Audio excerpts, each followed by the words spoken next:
Bismillahirrahmanirrahim.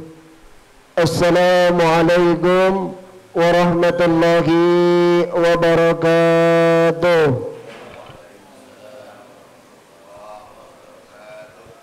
Alhamdulillahi rabbil alamin.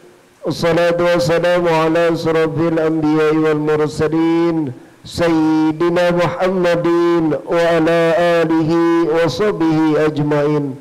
Rabbi shalli sadri wa yassir li amri wahlul 'uqdatam min lisani yafqahul qawli, amma ba'du. Alhamdulillahi rabbil alamin. Yang pertama yang sama-sama kita hormati semua, guru kita semua Al-Mukarram Al-Muhtaram Bapak Kyai Haji Nandang Wasyairi SH, pimpinan Pondok Pesantren Al-Muslih Karawang. Alhamdulillah beliau telah hadir di tengah-tengah kita. Mari kita doakan bersama, semoga beliau selalu diberikan kesehatan oleh Allah Subhanahu wa taala, diberikan panjang umur dan keberkahan ilmu dan rezekinya, sehingga bisa terus berada di tengah-tengah kita, membimbing kita ke jalannya yang lurus. Amin ya Allah ya Rabbal alamin. Juga yang sama-sama kami hormati daripada Ketua Forum Silaturahmi DKM se-CKM Raya Mukarram Muhtaram Bapak Ustadz Didi Hermawan beserta seluruh jajaran daripada kepengurusan Forsil yang menjadi nahkoda, yang menjadi perencana daripada kegiatan 2 minggu sekali taklim Forum Silaturahmi DKM se-CKM Raya ini. Juga sama-sama kami hormati daripada jajaran kepengurusan DKM Masjid Jami Baitur Rahman yang alhamdulillah pada pagi hari ini berkenan kiranya menjadi tuan rumah di dalam kegiatan rutinan Forsil ini. Dan juga kami hormati alhamdulillah hadir sahibul wilayah Bapak Ketua RT 18 Bapak Haji Anjas Moro, para tokoh masyarakat, tokoh agama, tokoh lingkungan, para orang tua kita yang alhamdulillah hadir di tengah-tengah kita juga yang berada di lingkungan Masjid Jami Baitur Rahman, para ketua DKM, masjid dan musala se-CKM Raya serta jamaah taklim Forum Silaturahmi DKM pada pagi hari ini, yang semoga kita semua pada pagi hari ini mendapatkan cucuran rahmatnya Allah Subhanahu wa taala. Amin ya Allah ya Rabbal alamin. Alhamdulillah, yang pertama dan yang paling utama tentunya kita panjatkan puji syukur kehadirat Allah Subhanahu wa taala. Alhamdulillah atas izin Allah Subhanahu wa taala, atas kudrat dan iradahnya Allah taala pada pagi hari ini kita bisa bersilaturahim. Kita bisa sama-sama melaksanakan kewajiban kita salat subuh berjamaah di masjid yang tercinta ini, dan insya Allah dilanjutkan dengan ta'lim. Walaupun kondisi sedang hujan, memang enaknya ini berselimut, apalagi kamarnya pakai AC, Masya Allah. Pasti enak dibandingkan sholat subuh mesti wudhu dingin. Tapi Allah Subhanahu wa ta'ala bangunkan kita di pagi hari ini. Allah Subhanahu wa ta'ala kehendaki kita untuk bisa hadir di majelis ilmu pada pagi hari ini. Semoga segala niat baik bapak-bapak dan ibu semua yang hadir pada pagi hari ini mendapatkan cucuran rahmat dan pahalanya Allah Subhanahu wa ta'ala. Amin ya Allah ya Rabbal alamin. Salawat dan salam semoga selalu tercurah limpahkan pada pemimpin kita, suri teladan kita, baginda alam ya habibana wa nabiyana sayyidina wa maulana Muhammad sallallahu alaihi wasallam beserta para keluarganya, para sahabatnya, dan semoga kita kelak umatnya yang sama-sama berharap di yaumul akhir mendapatkan syafaatnya. Amin ya Allah ya Rabbal alamin. Bapak-bapak jamaah rahimakumullah, memang kondisinya sedang hujan, tapi alhamdulillah kita semua bisa istiqamah. Mudah-mudahan dengan banyaknya kepayahan di dalam kita menuju majelis ilmu ini mendapatkan pahala yang lebih besar daripada Allah Subhanahu wa taala. Amin ya Allah ya Rabbal alamin. Dan juga alhamdulillah daripada Kang Jio Laras Nada channel YouTube, insyaallah akan merekam daripada kegiatan pada pagi hari ini, dan insyaallah akan nanti disampaikan di channel YouTube-nya Laras Nada channel. Dan alhamdulillah kemarin juga tidak terasa bahwasanya guru kita Bapak Kiai Haji Nandang Usyairi 5 tahun lalu Kiai alhamdulillah mengisi talim porsil juga di sini. Lihat daripada pengurus DKM di Facebooknya 5 tahun lalu Kiai mengisi ta'lim porsil di Masjid Baitur Rahman. Alhamdulillah bisa silaturahmi kembali di tahun ini. Mudah-mudahan segala niat baik kita mendapatkan rahmatnya Allah Ta'ala. Amin ya Allah ya Rabbal Alamin. Bapak-bapak jamaah rahimakumullah, kami sampaikan untuk susunan acara pada pagi hari ini. Yang pertama adalah pembukaan, yang kedua pembacaan ayat suci Al-Quran, yang ketiga acara inti yaitu tausiah yang insya Allah akan disampaikan oleh guru kita, doa penutup, beberapa informasi daripada ketua Porsil dan ramah tamah. Marilah untuk mempersingkat waktu sambil menunggu daripada kedatangan para jamaah saudara-saudara kita buka acara yang mulia pada pagi hari ini dengan sama-sama membacakan suratul Al-Fatihah. Semoga acara pada pagi hari ini dari awal sampai akhir mendapatkan rahmat yang Allah Ta'ala, lancar, tidak kurang suatu apapun. Ila khadratin Nabi Mustafa Rasulullah sallallahu alaihi wasallam. Al-Fatihah. A'udzu billahi minasy syaithanir rajim. Bismillahirrahmanirrahim.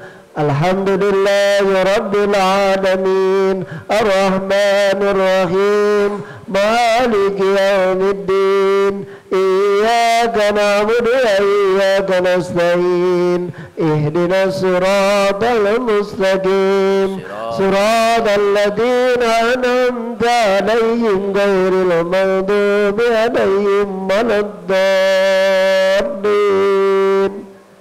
Rabbighfir lana wa liwalidayya amin. Beranjak kepada acara kedua yaitu pembacaan ayat suci Al-Quran yang insyaallah akan disampaikan oleh Bapak Wakil Ketua Porsil yang terhormat Al-Mukarram Al-Muhtaram Bapak Ustadz Umar Faruk. Pada beliau kiranya berkenan untuk membacakan ayat suci Al-Quran pada pagi hari ini. Terima kasih.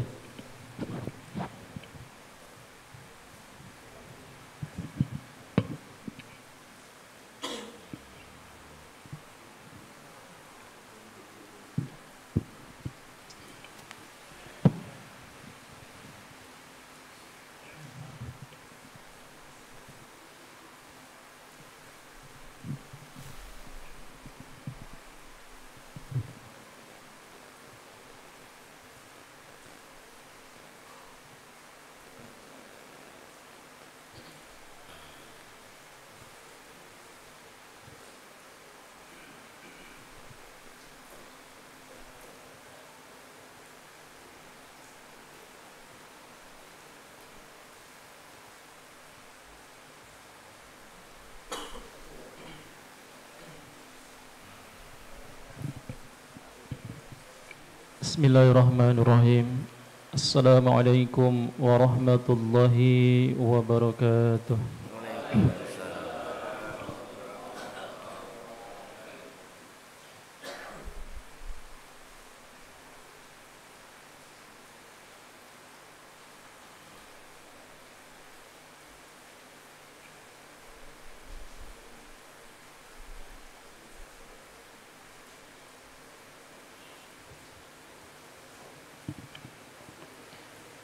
أعوذ بالله من الشيطان الرجيم.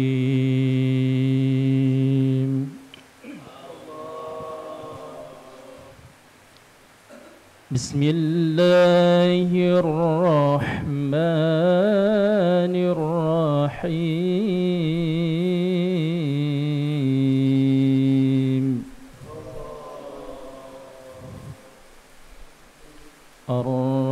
الرحمن علم القرآن خلق الإنسان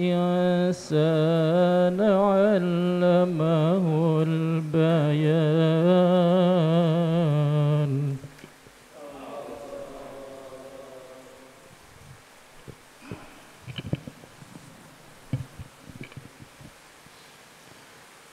الشمس والقمر بحسبان والنجم والشجر يسجدان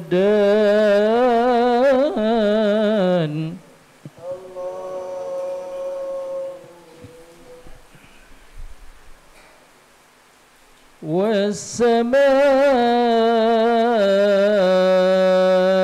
رفعها ووضع الميزان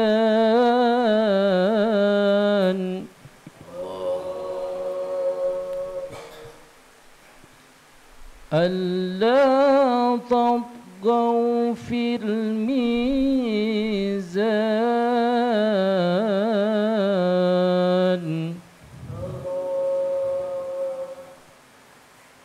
وأقيموا الوزن بالقسط ولا تخسروا الميزان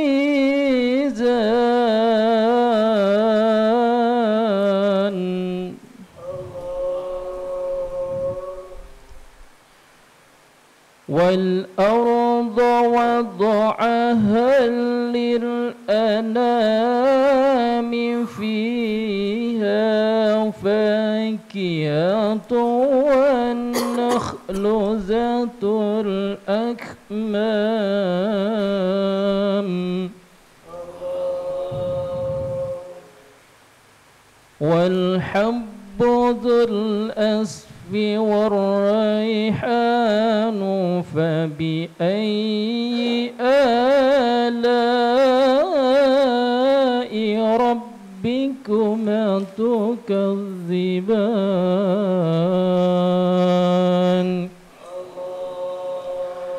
فبأي آلاء ربكما تكذبان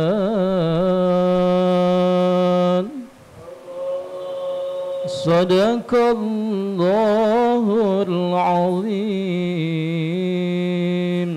Assalamualaikum warahmatullahi wabarakatuh.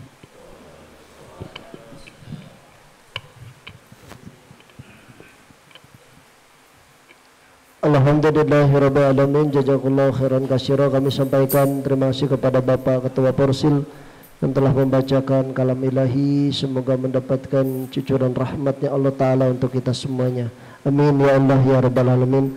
Kami juga haturkan selamat datang kepada guru kita semua, Bapak Kiai Haji Dadang Waryatna, Syekhul Wilayah, Bapak Kadus 07 CKM, Bapak Ustadz Haji Tukio, dan juga para jamaah semuanya, ketua DKM dan beserta jamaahnya yang telah hadir.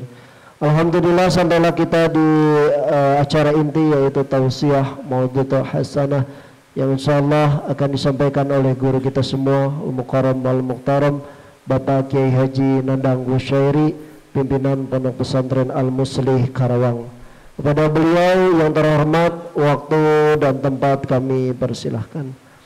Allahumma salli ala Sayyidina Muhammad.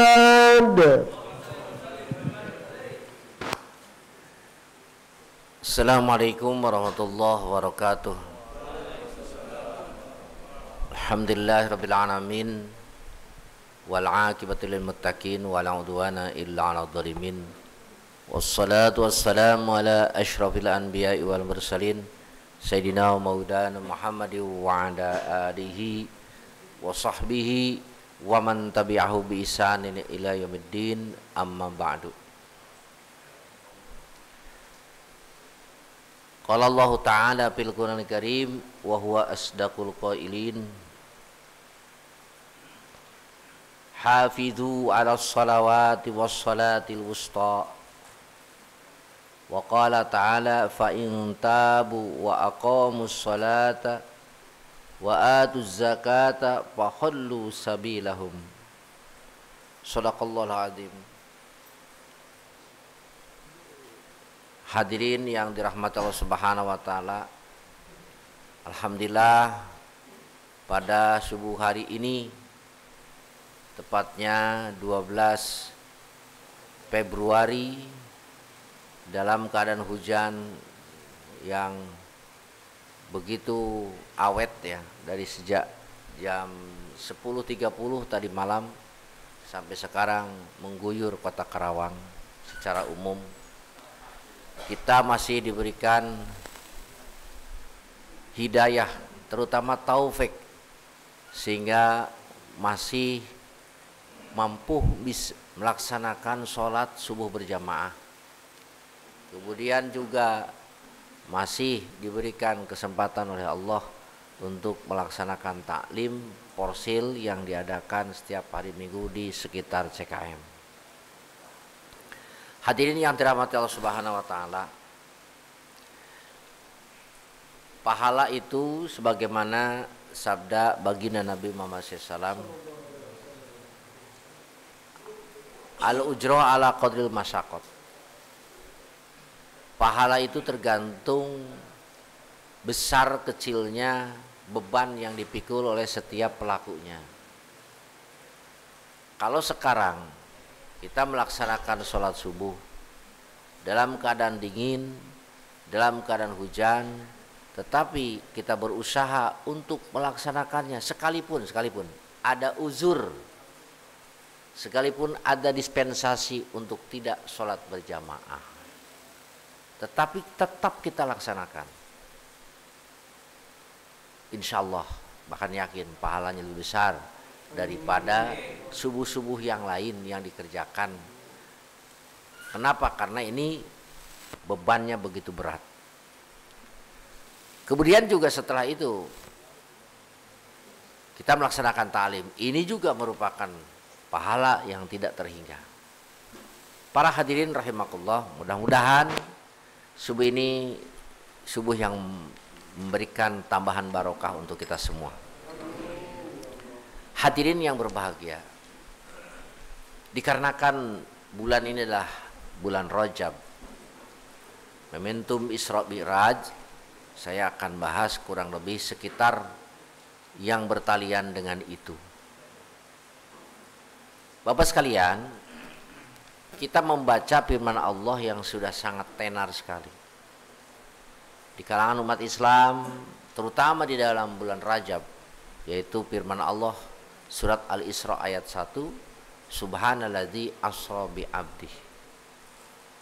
Asra bi abdihi lailam minal masjidil haram ilal masjidil aqsa alladzi barakna haulahu linuriyahu min ayatina.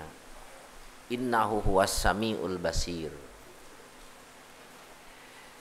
Saya akan mengambil dari kalimat bi abdihi saja.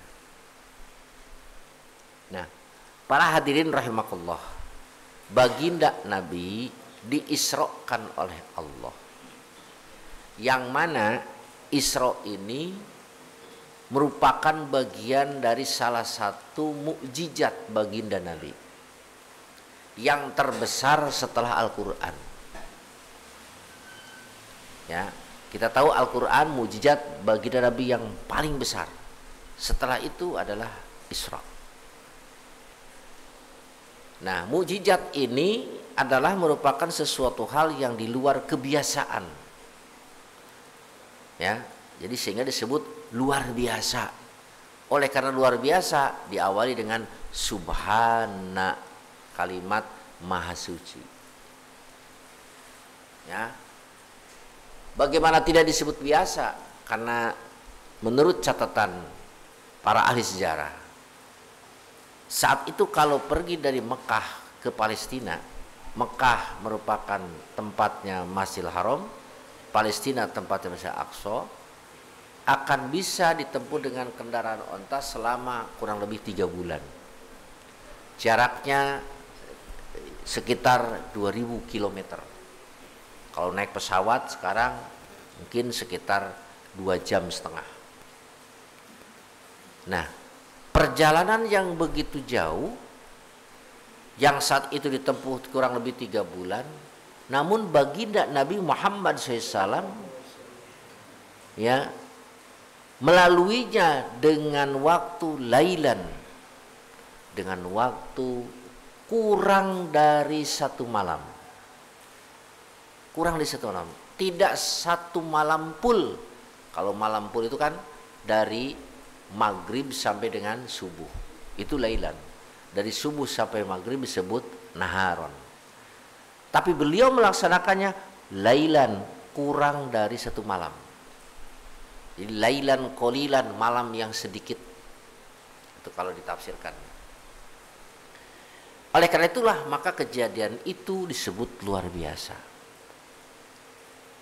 Nah, para hadirin rahimakumullah, keluar biasaan yang didapat oleh baginda Nabi Muhammad SAW, ya tentu ini tidak semudah membalikkan sebelah tangan diperoleh oleh beliau. Beliau mendapatkan mukjizat tersebut setelah beliau ya memposisikan diri sebagai bi'abdihi, hamba Allah.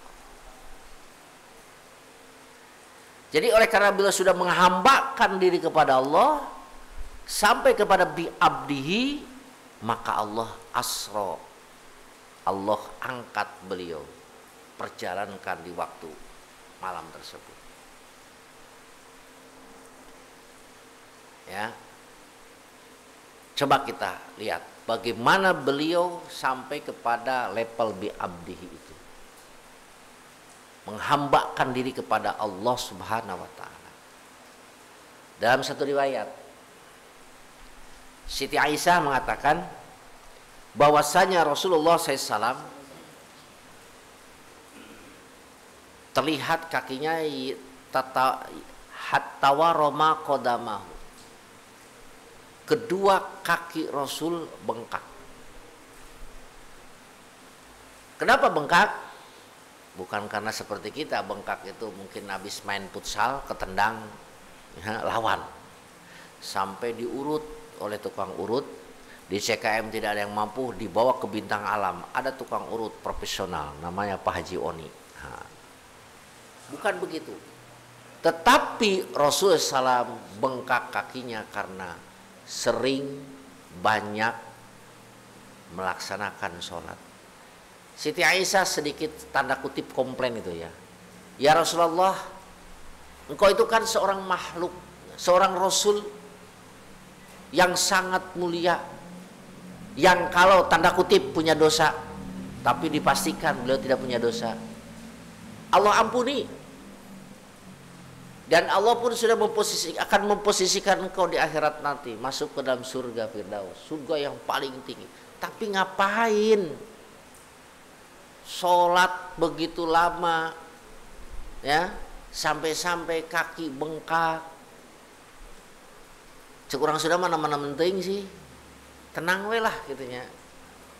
Oh, sudah dapat posisi tertinggi. Apa jawaban Nabi? Apala uhibbu an akuna abdan syakura. Apakah tidak senang kalau aku menjadi hamba Allah yang pandai bersyukur? Jadi kalau disimpulkan, aku ginian tuh, sholat tuh sampai bengkak-bengkak. Kalau diperpanjang mananya? Aku hanya ingin menjadi abdan syakura, hamba yang pandai bersyukur kepada Allah. Nah, jadi oleh karena itu, mau tidak mau, suka tidak suka, kita kalau ingin dimuliakan oleh Allah, ya, kalau tadi Nabi Muhammad dimuliakan, diberi mukjizat dengan Isra, kalau kita levelnya bukan mukjizat, jangankan mukjizat, karena kan tidak boleh, kita bukan level Nabi. Karomah saja belum tentu, tapi ada level yang di bawah, maunah, pertolongan oleh Allah. Ya, sama bentuk kemuliaan, reward, hadiah, bonus yang diberikan oleh Allah kepada hambanya. Kalau Nabi irhas, kalau Rasul mujad, kalau wali karomah, kalau kita mungkin maunah, maka capailah dulu level Abdullah, abdinya Allah. Iyyaka na'budu wa iyyaka nasta'in. Hanya kepadamulah kami menyembah, mengabdi, wa iyyaka nasta'in, dan hanya kepadamulah kami menyembah. Coba Bapak perhatikan, na'budu dulu atau nasta'in dulu? Na'budu dulu, ibadah saja dulu yang benar. Baru nanti akan datang nasta'in, pertolongan Allah. Nah, sementara di kita ini umat Islam, Kebanyakan selalu ya, kebanyakan Islam ya, sering mendahulukan nasta'in dulu. Minta tolong kepada Allah, minta tolong kepada, berdoa, minta dilancarkan rizki, jadi orang kaya. Betul nggak? Datang ke kiai, kiai tolong dong berikan kepada saya resep kaya, ya, jembar rizki, mudah usaha, memperolehnya besar, banyak, ya. Kiai menawarkan doa, ya silakan dibaca doa itu, tapi sholat tara, ya, nasta'in we terus nak budu tara, ya, ingat nak budu dulu baru nasta'in. Gak cukup sampai di kiai satu, datang ke kiai dua, kiai tiga, masih kurang puas karena hasilnya belum memuaskan, datang ke makom para wali. Yang di Karawang saja banyak Pak, ya, ada Syekh Kuro, gitu ya. Kemudian ada kemarin saya ke mana Cibuaya, ada di situ prajuritnya, jarah ke anu, jarah anu. Namun ketika jarah, bukan jarah sini Karawang, bahkan ikut jarah Wali Songo, ya kan? Ongkosnya sekian 100.000 ikut. Tapi ketika jarah di Wali Songo, naik bis itu orang lain jarah, setelah jarah atau sebelum jarah sholat, dia malah ngudud, rokok, ngopi, nggak sholat. Loh Pak Ustadz ngadang-ngadang, saya berapa kali, sering, setiap tahun saya mimpin jarah. Di samping santri, masyarakat juga suka ada yang ikut. Perhatikan kalau santri pasti sholat, ya, karena ada pengasuhnya, ya udah pastilah. Tapi jamaah, ya Allah nggak sholat. Padahal ketika kita bepergian punya dispensasi, punya diskon sholat. Betul nggak? Boleh kita sholat jamaah saja, artinya 4-4 di waktu maghrib ataupun di waktu isya, jamaah takdim atau jamaah takhir. Atau masih kalau keberatan 4-4, silakan potong 2-2. Hadirin rahimakumullah. Itu pun belum sanggup dilaksanakan. Ketika jarah 1 kali 2 kali, ya rek naon jarah, mau apain jarah dengan kain dandang kusairi. Kenapa? Enggak dikobul, enggak hasil, enggak jreng, itu ya. Tinggal berikan aja, ente nasta'in, nak budunya enggak. Jadi jangan salahkan jarah ke makam wali. Kalau sekarang kita, ya, pandai nasta'in, tidak nak budu dulu Pak. Kita perbaiki nak budu dulu, abdihi dulu. Nanti saya akan jelaskan bagaimana bisa menjadi abdi. Tadi kita mendengar kumandang adzan, ya, bahkan setiap sholat 5 waktu di masjid-masjid ada kumandang adzan, ya. Hayya 'alas shalah, hayya 'alal falah. Apa yang dipanggil? Sholat dulu atau keberuntungan? Sholat dulu. Hayya 'alas shalah, ayo sholat. Hayya 'alal falah, ayo cari keberuntungan. Anda sholat dulu, baru nanti akan dapatkan keberuntungan. Ini sinkron dengan na'budu dan nasta'in, ya. Jadi kalau dikasih wirid sama kiai, ini baca, ya, bacanya setelah sholat. Na'budu dulu baru nasta'in. Para hadirin rahimakumullah, ini konsep kita untuk menjadi hamba Allah yang nantinya diangkat derajat oleh Allah. Jadilah bi'abdihi, mengabdi kepada Allah Subhanahu wa ta'ala, ya. Kalau istilah dalam dunia kerja, kerja aja yang dulu, yang benar. Betul nggak? Coba Bapak perhatikan, siapa yang di sini punya jabatan sebagai kepala, akan menaikkan derajat seorang karyawan levelnya dari A ke B ke C kalau dia punya etos kerja yang bagus, yang baik. Betul nggak? Ini kan lumrah, Sunnatullah kan seperti itu, betul Pak? Ya kan? Akan diberi hadiah juara 1 kalau dia memang pintar, kalau dia memang berprestasi. Itu di pendidikan kan seperti itu, dapat beasiswa karena dia berprestasi. Itu sudah sunnatullah. Di dunia militer, di dunia polisi, dia akan dinaikkan pangkatnya begitu cepat ketika dia menjadi seorang polisi ataupun TNI yang berprestasi. Sehingga tidak sedikit dari mereka melampaui litingan yang lebih dulu. Contoh seperti Pak Kapolri, itu dia melewati 4 liting. Ya, gitu. Teman-temannya yang selitingannya masih ada yang pangkatnya kombes, masih ada yang pangkatnya bintang 1, tapi dia melejit sampai atas, sampai dia menjadi Kapolri. Kenapa? Karena dia punya prestasi dari yang lainnya. Sama yang menjadi Kapolres, sama yang Kapolres. Kita bisa melihat di situ, oh iya, ternyata dia dinaikkan derajatnya, melampaui orang-orang yang lainnya. Padahal dia 1 liting. Dikarenakan dia punya prestasi, baru di situ akan asro, akan mi'raj, ya. Nah begitupun kita sekarang, ya, di dalam masalah akhirat pun tidak jauh daripada urusan dunia tadi. Kalau mau asro, kalau mau mi'raj, jadilah orang yang berprestasi dulu, ya. Baginda Nabi, para sahabat Nabi, para tabiin, para wali atau auliaullah diberikan karomah, diberikan kehormatan oleh Allah bukan hanya ketika masih hidup, tapi ketika sudah wafat pun.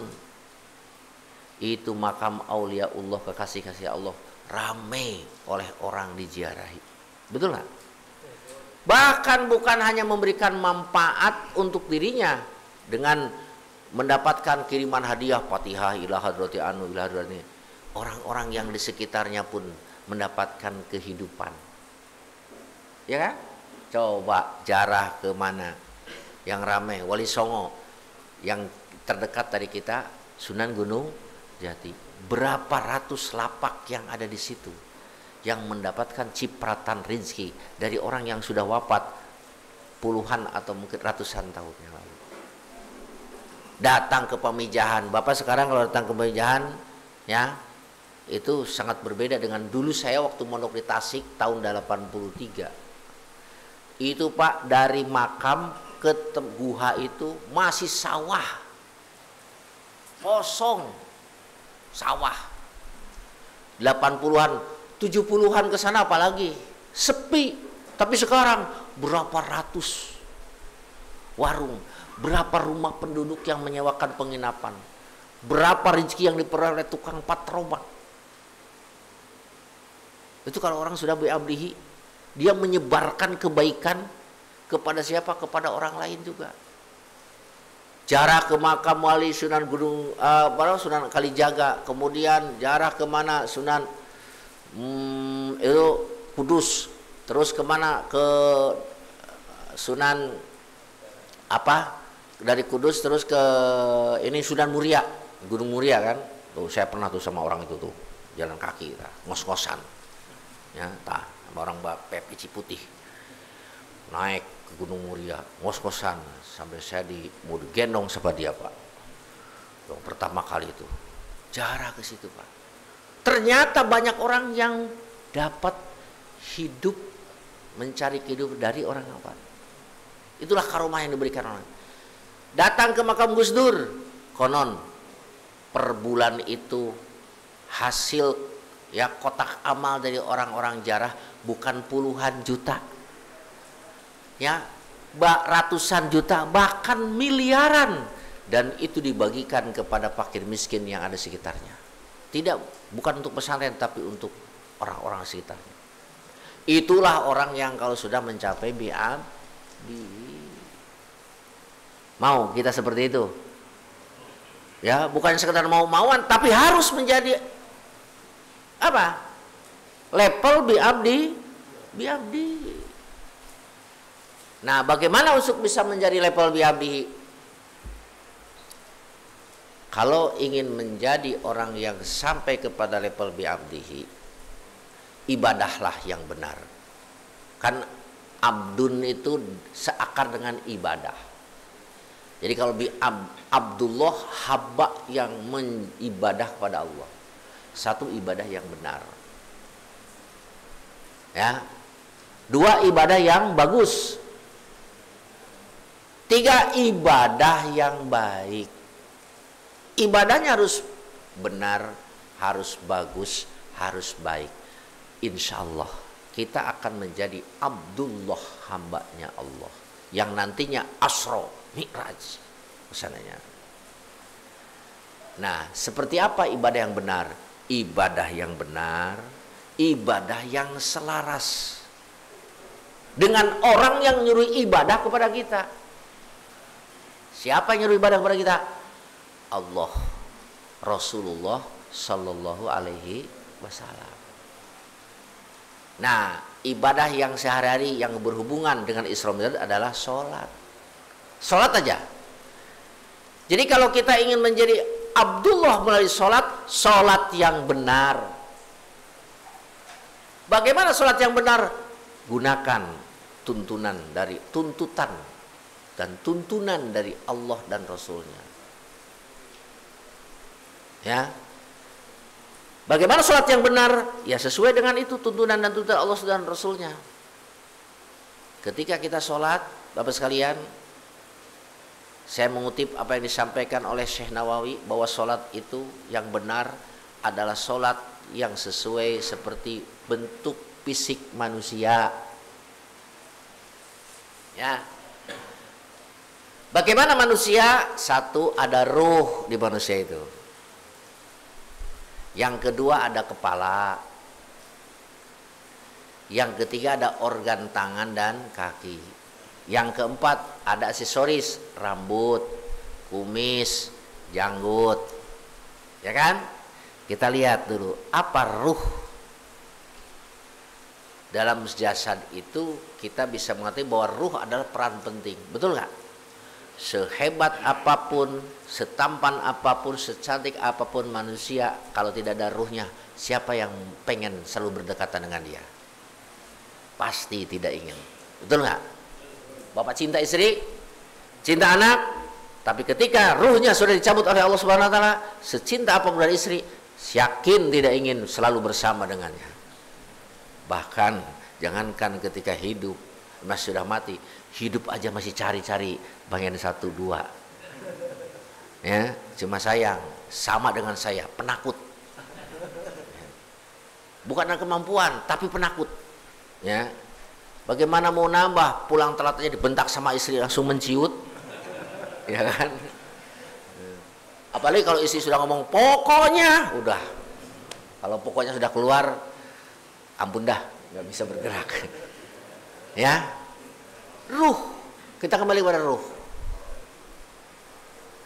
Manusia bisa hidup dengan ruh, sholat pun bisa hidup dengan ruh. Ruhnya sholat apa? Syarat sholat. Syarat sholat adalah ruhnya sholat. Pertama, ruhnya sholat dalam sholat itu adalah syarat sholat istiqbalul kiblat, menghadap ke kiblat. Ini penting, Pak. Ya, sholat itu menghadap kiblat, bukan masjid harus menghadap kiblat. Sholatnya menghadap kiblat. Nah, ini kan tidak menghadap kiblat masjidnya, betul nggak? Tapi sholatnya kan, nah disesuaikan dengan kiblat. Saya cuma mengingatkan kepada bapak sekalian, kalau bapak sholat di masjid, di tempat umum seperti di mall, ya di perkantoran, ya perhatikan, ya kiblatnya itu. Dan alhamdulillah sekarang kita dibantu dengan adanya aplikasi di HP, ada jadwal sholat. Kemudian juga ada apa? Ada kiblatnya. Saya sedikit menyarankan miliki oleh Bapak aplikasi NU online. Kalau memang ngaku NU, miliki NU online. Ya. Nah, ini saya punya NU online. Di sini ada kajian kitabnya, di sini ada arah kiblatnya, jadwal sholat, tanggal hijriah, tanggal semua, komplit.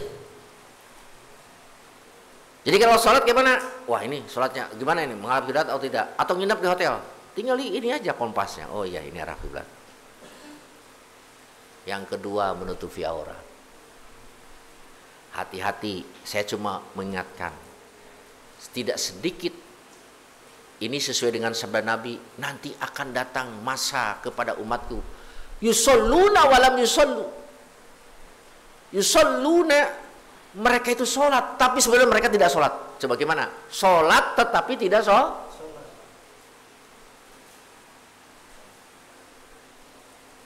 Bagaimana sholat tapi tidak sholat? Lihat orang yang pakai baju, apalagi pakai kaos yang pendek, pakai celana gak pakai ikat pinggang, apalagi kalau badannya besar. Lihat sama Bapak, bagaimana kalau dia ruku? Pernah nggak melihat seperti itu? Ketika ruku Pak, terlihat ininya, bokongnya. Ketika sujud terlihat ketepelnya. Ayo, betul nggak? Iya, saya bukan ngomong hanya sekedar isapan jempol, hoak. Berapa kali kalau sholat di belakang orang-orang yang menggunakan baju, menggunakan celana di Masjid Agung, di Al-Jihad, di Res Al 57, di Res Al 97, berjejeran orang sholat, auratnya terbuka. Ayo silakan lihat, itu terlihat. Dan itu tidak terasa, ya, dia terlihat auratnya. Hati-hati makanya kalau pakai celana, masukkan dulu kaos dalamnya ke dalam, yakini ya rapih, kemudian diikat pakai ikat pinggang. Sebelum itu juga masukkan baju, ikat pinggang, dites dulu bila perlu, terlihat nggak aurat kita. Nah, yang lebih simpel lagi, pakai sarung enak. Kalau pakai sarung itu rata-rata pakai sarung itu auratnya tidak terlihat, ya, rata-rata. Apalagi kalau pakai baju koko atau pakai baju yang panjang, itu tidak terlihat. Namun saya kemarin Pak, tanggal 11 saya berangkat ke Mesir, tanggal 30 sampai dengan 31, kurang lebih 20 hari di Mesir. Makanya saya tidak ngisi di Ar-Rahman. Minggu keempat, minggu kelima nggak ngisi, karena saya masih berada di sana. Selama saya di sana saya ngoboy Pak. Ngoboy itu pakai celana. Ke celana Pak. Saya pakai lepis. Ya, di sini pakai lepis, dalamnya pakai legging. Karena satu alasannya cuacanya sangat luar biasa. 8 derajat sampai 10 derajat. Sampai saya baju celana 2 lapis. Kalau nggak pakai lepis itu kerasa dinginnya, masalah. Pakai kosaki terus ke masjid, pakai kosaki. Pakai celana, baju 4 lapis. Ya, ini 1, 2 sampai jaket, dengan jaket 5 lapis. Nah, biasa di kita 35, 30, di sana aduh luar biasa. Sholat pakai celana terus. Cuma sekali pakai sarung. Kenapa? Karena anak saya melarang, jangan pakai sarung di sini. Tabu bagi laki-laki pakai sarung di Mesir. Emang kenapa? Kalau laki-laki pakai sarung atau kita pakai sarung, itu dianggap laki-laki yang baru selesai berhubungan badan belum mandi. Nah, gitu Pak. Apa ya? Baru berhubungan badan belum mandi. Itu ciri khas orang yang mesti pakai sarung. Yang kedua, ya, di sana itu pantrang jongkok. Sebab kalau jongkok itu sama orang yang baru selesai bersetubuh. Jadi kalau pakai sarung jongkok itu udah 2 kali bersetubuhnya belum mandi. Makanya Bapak jangan heran kalau ke sana ke Mesir sangat sulit menemukan orang pakai sarung. Rata-rata mereka pakai gamis dan juga pakai celana. Nah, tapi ketika pakai celana saya juga ya melihat mereka ininya kelihatan.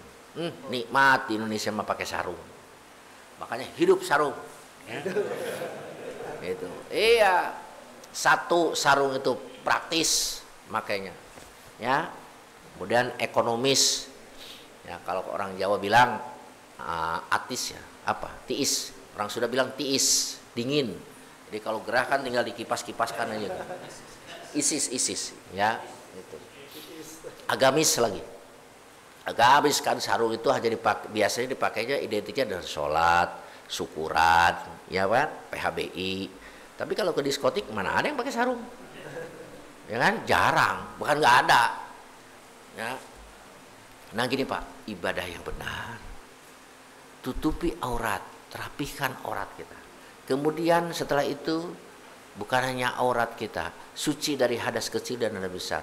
Suci dari hadas besar dengan mandi besar, suci dari hadas kecil dengan wudhu. Aduh, masya Allah, masih ada sebagian kita ketika wudhunya basuh wajahnya tidak sesuai dengan konsep wajah. Dari atas tempat tumbuhnya rambut sampai dagu, dari samping, dari lubang telinga, dari pentil-pentil ini sampai ke telinga ini. Ini masih banyak orang yang wudhu seperti ini. Hanya sekedar apa? Ini pakai peci, ini pakai topi, gini. Tidak sampai ke sini. Setelah itu tidak sedikit juga di antara umat Islam ini yang mana dia berwudu menggunakan tangan panjang, tangan panjangnya dililit cuma sampai siku, tidak sampai melewati siku. Yang akhirnya firman Allah ilal mirfaqaini, beserta kedua siku itu tidak terbasuh sikunya. Ayo pakai baju koko, bagus baju kokonya, pakai sorban, tapi wudunya kita bener. Ini ya koreksi bagi kita semua. Nah, supaya ibadah yang benar itulah, maka ayo kita selalu belajar bagaimana cara wudu yang benar, cara menutupi aurat yang benar. Ya. Belum lagi, nah kalau ada ruh cukup, ruhnya kalau sudah ada belum cukup, harus ada apanya? Kepalanya. Nah sekarang orang kalau tanpa kepala bisa hidup nggak? Nggak akan hidup, betul nggak? Sama, sholat pun ada kepalanya. Apa kepalanya? Rukun sholat. Rukun sholat itu bagikan kepala di tubuh. Artinya kalau tidak ada, tidak sah sholatnya. Seperti manusia tidak ada kepala, tidak akan hidup. Apa rukun sholat? Rukun sholat terbagi 3. Satu, ada rukun kolbi, bangsa hati. Cuma satu dia, niat.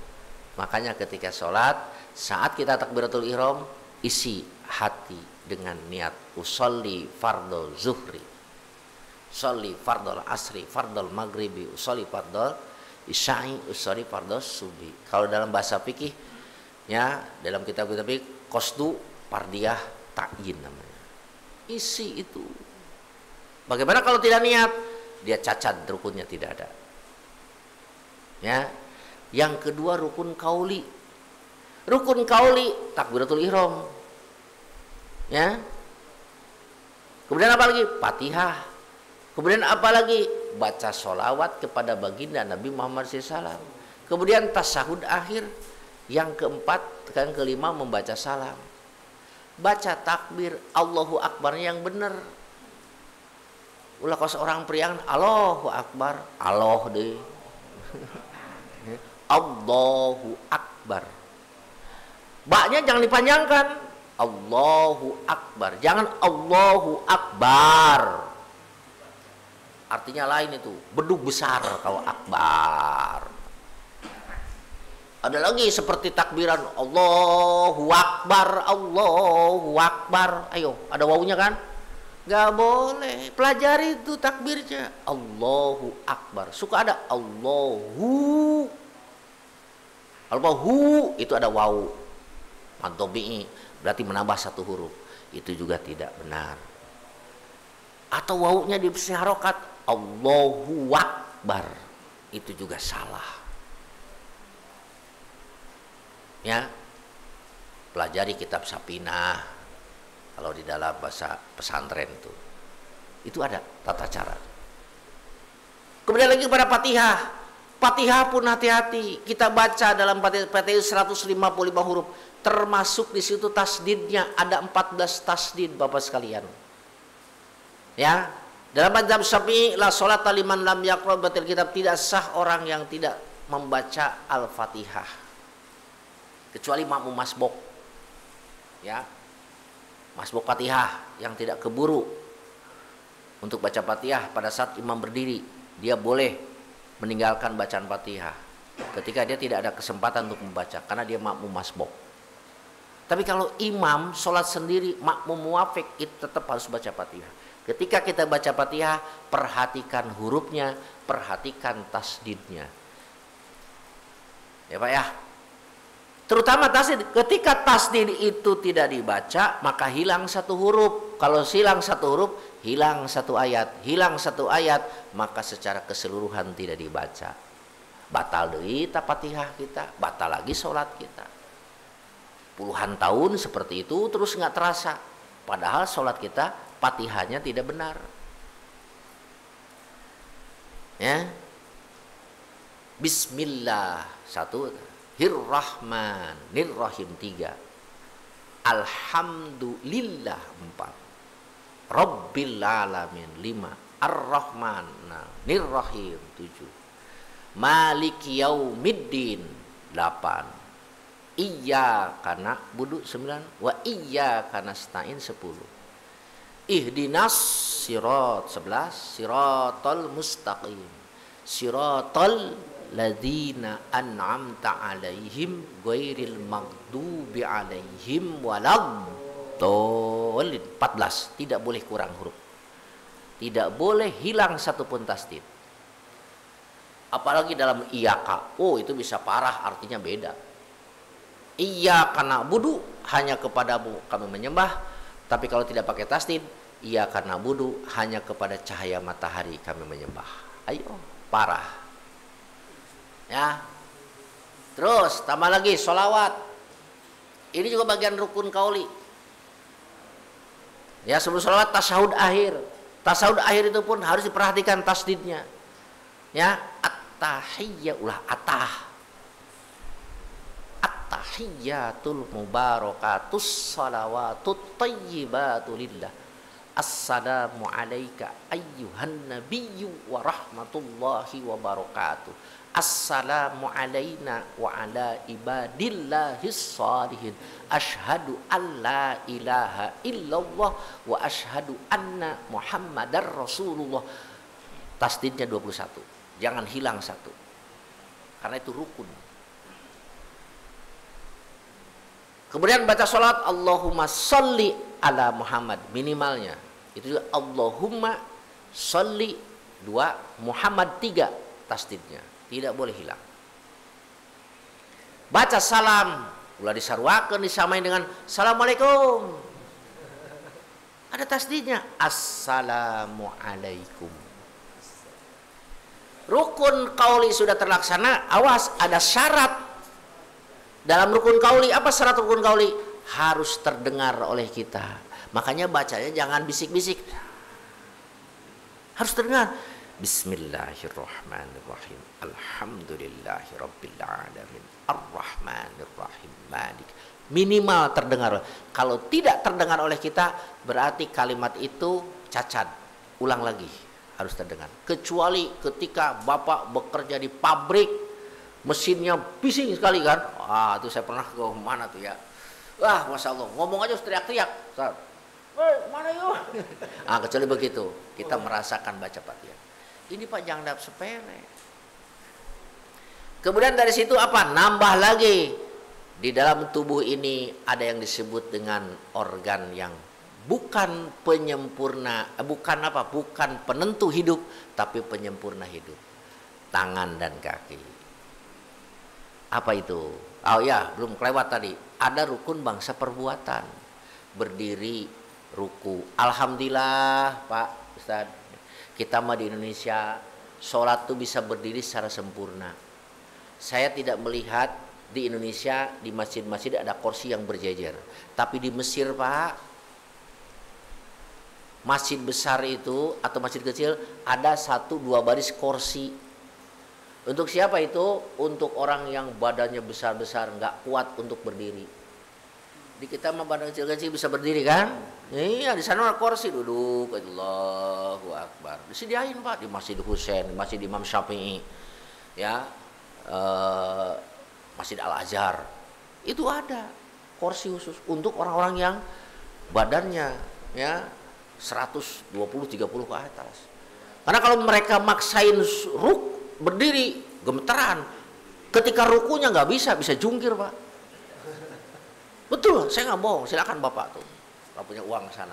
Ayo, nanti kapan-kapan ikut sama saya. Ya. Nah di situ Pak, rukun qauli, ruku. Bagaimana sujud? Nah ini yang jadi catatan setiap kali sujud adalah ketika kita masih menyaksikan orang sujud tidak melipatkan jari-jari kakinya. Ayo. Sedangkan kata Nabi, umirtu an asjuda ala sab'ati a'zumin. Aku diperintah oleh Allah untuk sujud di atas 7 anggota sujud. 1 dahi, 2 dan 3 telapak tangan, 4 dan 5 lutut, 6 dan 7 jari-jari kaki. Nah masih ada di antara kita anu ngangkang pos kuntilanak gitu. Ada yang numpang kakinya begini, ada yang begini. Hati-hati Pak, menurut mazhab Syafi'i tidak sah sholatnya. Mazhab lain pun sama. Cuma ikhtilaf, ada yang sekedar nempel, kalau Syafi'i lipatkan tuh jari-jari kaki ketika sholat. Saya pernah di Masjid Agung, wah pakai gamis, ke jubah gede, Yuna diikat hejo, datang pakai tasbih gede, gaya bau, waduh iya wali itu, ulama besar itu. Sholat, Allahu Akbar. Jadi imam deh. Pas jadi imam saya mau parokoh, rakaat kedua. Kenapa? Karena menurut itikad saya batal sholatnya. Oh kenapa begitu? Sujudnya tidak dilipatkan jari-jari kakinya. Eta rukun fi'li. Sok ayo kita benahi sholat kita. Kalau ingin menjadi bi'abdihi, sholat kita benahi. Ya. Dah lanjut, ini karena waktu, lanjut ke setelah benar, baguskan sholat kita. Bagaimana baguskan sholat kita? Pertama, selalu berjamaah. Sholat 5 waktu selalu berjamaah. Usahakan. Kalau tidak bisa di masjid, istri ajak. Istri nggak bisa karena lagi dapat bulanan anak. Ayo nak sholat sama bapak. Bapak jadi imam. Atau anaknya fasih bacaannya. Kemana ada yang nanya, Pak Ustadz bagaimana sah nggak kalau anak kecil usia 7 tahun ya atau belum balik bahkan jadi imam? Boleh, sah. Bahkan dia layak untuk jadi imam kalau bapaknya ikhlas satu aja nggak tamat, anaknya sekolah di SDIT sudah pasti bacaan Qurannya, dia yang layak jadi imam bukan bapaknya. Makanya jangan malu-maluin anak Pak. Nah ya. Betul gitu, bagus. Bagaimana? Sholat berjamaah. Setiap langkah kaki bapak dari rumah ke sini, kata Nabi, illa rafa'allah, Allah angkat derajatnya nanti di akhirat 1 level. Setiap langkah kaki akan menjadi penghapus dosa-dosa kecil kita. Itu baru apa? Baru kita melangkah dari rumah ke masjid. Datang ke masjid, nunggu adzan 10 menit lagi. Maka ketika dia nunggu adzan, dia dianggap seperti orang yang sholat selama 15 menit, selama 20 menit. Begitu Pak. Duduknya aja duduk. Jangan marah-marah sama Ustaz, ini lama banget sih sholat, gimana sih? Ayo adzan burulah, cepet-cepet. Gak bisa diburu-buru Pak. Ya, di GS kan sholat biasanya jam 12 ya Pak ya. Tapi sekarang nggak bisa, nyerah GS. Jam 12:06. Saya kan tiap Kamis tuh Bapak itu ada di GS. Nggak bisa, kalau kemarin ya tetap aja walaupun zuhurnya jam 11:40 nunggu jam 12 karena waktu istirahat.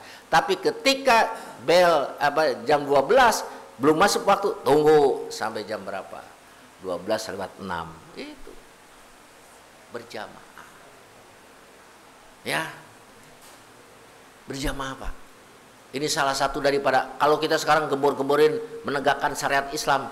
Jangan jauh-jauh dulu lah. Sholat berjamaah, makmurkan masjid berjamaah. Ya. Kemudian apalagi bagusnya sholat ketika berjamaah. Ayo, ya, posisikan di saf yang paling awal. Yang pada orang biasa gitu kan? Kata Nabi, kalau orang tahu fadilah tentang di saf yang pertama, ya pasti dia akan berdesakan untuk masuk di saf pertama. Bila perlu kalau diundi, dia siap untuk main undian. Tapi kan di antara kita pada enggan untuk saf pertama itu. Kenapa? Susah keluarnya katanya. Sampai Pak Ustadz Syukur teriak kalau mau sholat Jumat kan, berdiri habis orangnya nggak pada mau sholat saf pertama sih, makanya Pak Ustadz Syukur tuh nggak hadir ya udah. So teriak-teriak tuh kalau mau sholat Jumat ya kan. Nah itu memang begitu komando dari Nabi. Ayo saf pertama. Ini kesempurnaan sholat. Bagusnya sholat di saf pertama. Terus kata Nabi gimana? Bagusnya sholat ketika kita berjamaah, rapatkan barisan. Antara ya satu mata kaki bahu kita rapat. Jangan dikasih celah. Gitu. Ayo Pak, masuk. Tarik terus. Rapatkan barisan. Ini bagusnya sholat kita. Ya. Tambah berikutnya adalah khusyuk. Ya. Bagaimana Pak Ustadz untuk khusyuk? Salah satunya tadi sudah dijelaskan. Cobalah. Ini dari guru saya. Saya masih ingat sampai sekarang. Kalau Anda ingin khusyuk dalam sholat, walaupun belum 100% khusyuk, namun berjalan menuju kekhusyuan, ketika membaca bacaan sholat, cobalah usahakan untuk terdengar oleh telinga kita sendiri. Allahu Akbar kabira walhamdi katsira subhanallah. Terdengar terus. Tapi kita rata-rata lisan ngomong Allahu Akbar kabira walhamdi katsira. Wah, hati kemana? Sampai oh, gini ngespil alamina inak hamidu majid jadinya. Tersadar ta. Ya itu aja satu belajarnya. Ya. Ini guru dari guru saya, pesan guru saya gitu. Usahakan selalu terdengar. Kalau terdengar nanti meresap ke dalam hati. Teringat gitu. Ya. Nah, itu adalah bagusnya sholat. Terakhir, untuk menjadi abduhu dengan sholat itu, sholatlah yang bagus. Udah, maaf, bagus, baik. Bagaimana sholat yang baik? Sholat yang baik adalah sholat yang tidak mengganggu, ya, sholat yang tidak mengganggu orang lain. Artinya dalam ibadah itu jangan sampai ada orang yang tidak nyaman dengan ibadah kita. Salah satunya apa? Kalau kita sholat, gunakanlah baju yang polos. Jangan baju yang bergambar. Ya, jangan baju yang kotak-kotak. Bukan berarti haram, makruh. Kenapa? Karena akan mengganggu konsentrasi orang lain. Bapak kerja di pabrik Toyota, kemudian waktu gathering dapat kaos, di situ ada merek-merek mobil, Kijang Innova, Agya, ya, Ras, kemudian ada lagi apa, Koren, ya, jangan dipakai sholat, jangan, apalagi di depan orang yang pengen ngeridit Agya. Nggak akan khusyuk itu sholat yang di belakang. Tadi siang dapat brosur, pengen nyicil mobil, ya, Kijang yang baru kan Jenik ya, 400 sampai 600 juta. Gaji cuma 5 juta, cicilan 6 juta. Allahu Akbar. 4 juta, 5 juta. Terus saya jadi mikirannya nggak khusyuk, ya kan? Itu hikmah saya perhatikan kenapa dianjurkan sholat dengan menggunakan pakaian yang polos supaya tidak mengganggu konsentrasi orang yang di belakang. Wahai bapak-bapak yang beli sarung bagus BHS, ya, jangan sampai itu capnya masih nempel Pak, supaya ketahuan BHS-nya. Orang di belakang nanti konsentrasinya buyar Pak. Saya lihat ketika melaksanakan sholat Idul Fitri itu, saya kan jadi khotib, terus itunya imam, ada seorang imam pakai BHS nempel terus ya benangnya masih nempel di situ. Waduh, kayaknya bukan lupa, sengaja dibawa. Aing BHS ya, 400.000, 500.000, 1 juta. Memang BHS sarung berkelas, ya, ada yang 3,5 juta, 4 juta, yang supernya ke sana. Saya mah sarung begini aja, batik 100.000, 200.000. Ya. Tiap bulan, tiap Idul Fitri, alhamdulillah sih ada 10 mah BHS gitu. Bagi-bagiin Pak, punya ponakan di pondok.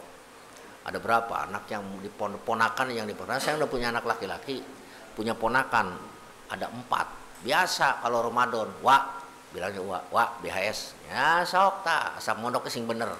Bagikeun. Nah, iya. Para Jadi gitu Pak, konsentrasi ibadah.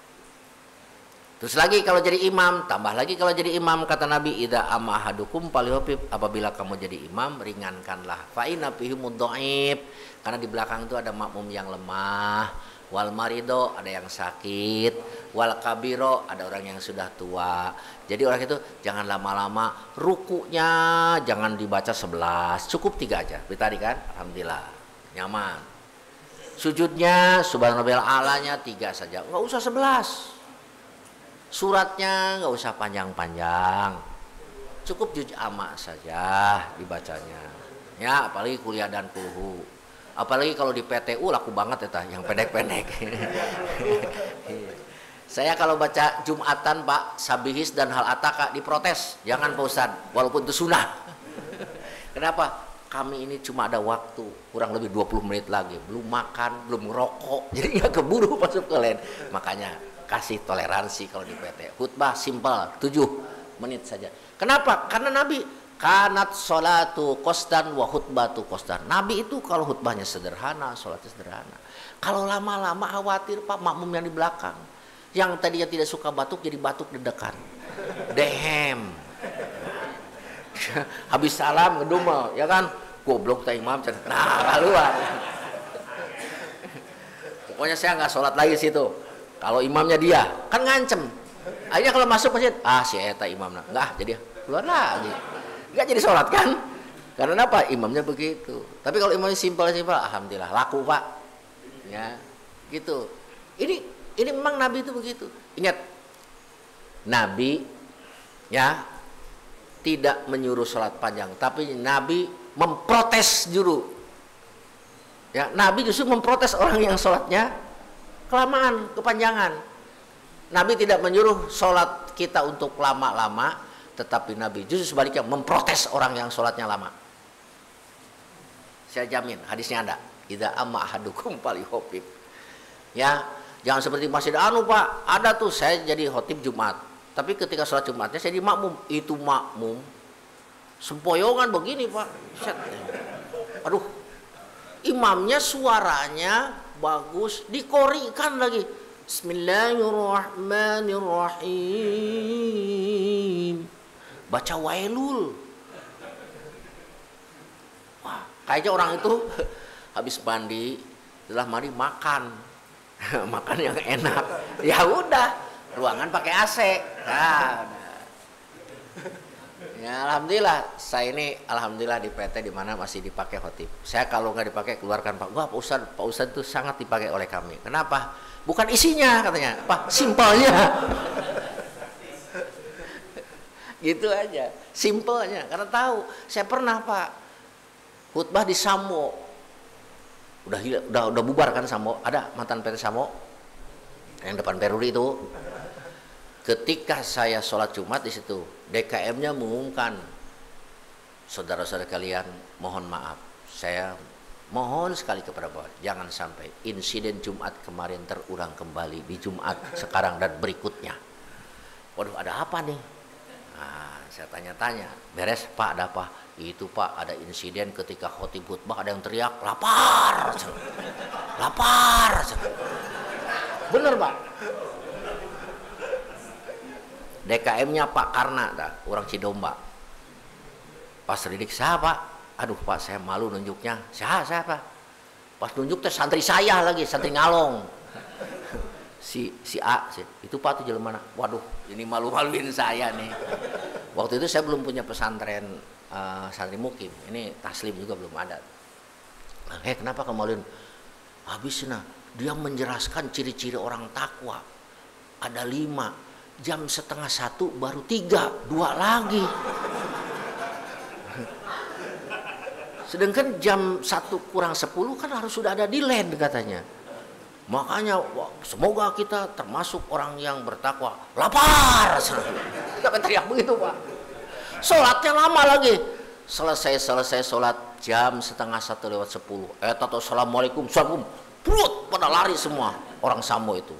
Wah, makan pak-pak gitu. Oh, ternyata nggak salah-salah ting dah si jamaah begitu karena khotibnya. Padahal Nabi mengajarkan kanat sholatu qasdan wa khutbatu khotam. Sederhana, itu yang bagus, itu yang baik. Jadi baiklah, istilah beri dampak kepada orang lain. Itu saja barangkali yang dapat saya sampaikan. Mohon maaf atas kekurangan. Wallahu muwaffiq ila aqwamit thoriq. Wassalamualaikum warahmatullahi wabarakatuh.